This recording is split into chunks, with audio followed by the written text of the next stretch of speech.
It's my youngest Quinn. This turned out pretty nice. What do you think, babe? I love it. Looks really good. Thanks. Well, today was the day. Carried the Leatherman P4. Daddy duty. These scissors are the only ones that really compete with Victorinox scissors, honestly.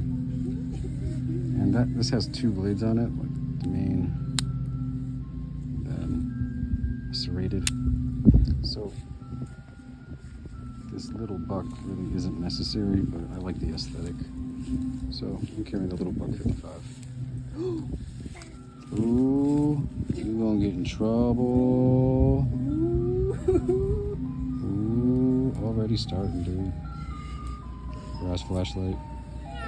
Get that in there real quick before this little shit gets in more trouble. Take it easy.